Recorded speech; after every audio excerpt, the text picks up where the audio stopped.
Après avoir passé une partie de son enfance à Locmariaquer, une petite commune où sa famille était implantée depuis plusieurs générations, Anne-Claire Coudray s'envole en direction de Vannes pour y suivre un enseignement catholique au lycée Saint-François-Xavier, un établissement jésuite qui compte parmi ses plus célèbres anciens élèves Jean-Marie Le Pen, le cinéaste Volker Schlondorff ou encore le navigateur Loïc Perron. Elle intègre ensuite les classes préparatoires littéraires du lycée Guisteau à Nantes, puis enchaîne avec un double cursus de licence de lettres et de maîtrise d'histoire à Rennes. Sa carrière de journaliste a alors déjà commencé dans une radio associative locale. Après avoir longtemps travaillé dans les coulisses du groupe TF1, Anne-Claire Coudray devient présentatrice remplaçante du JT de LCI tout au long de l'été 2009. Une première fois dont il ne reste aucune trace mais que la journaliste n'oubliera jamais. Il avait plu toute la journée, j'avais les cheveux en vrac et je devais recevoir un maire, lui dire bonjour, l'équiper d'une oreillette, et le laisser parler, raconte-t-elle en interview avec Télé 7 jours.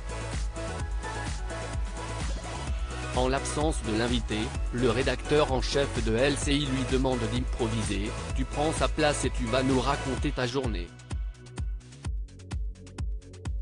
Un retournement de situation qui lui fait l'effet d'une déflagration intérieure. Elle conclut, ma chance, si est que LCI ne gardait pas ses archives. Une séquence disparue dans les limbes dont il ne reste que ces quelques lignes. Ces reproches que doit essuyer Anne-Claire Coudray, pas facile de faire l'unanimité quand on devient le visage du JT. Aussi Anne-Claire Coudray doit-elle régulièrement essuyer les critiques de téléspectateurs. Il y a un téléspectateur qui est outré par ma coiffure. Il pense que j'ai de faux cheveux et il m'a écrit une lettre, dernièrement. Il y a aussi une femme qui déteste quand je porte du noir, une autre qui ne supporte pas mes robes trop courtes, etc. Rapporte la journaliste.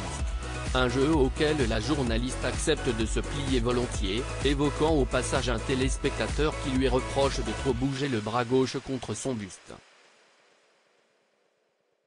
Un tic qu'elle essaie de maîtriser parce qu'elle parle beaucoup avec ses mains.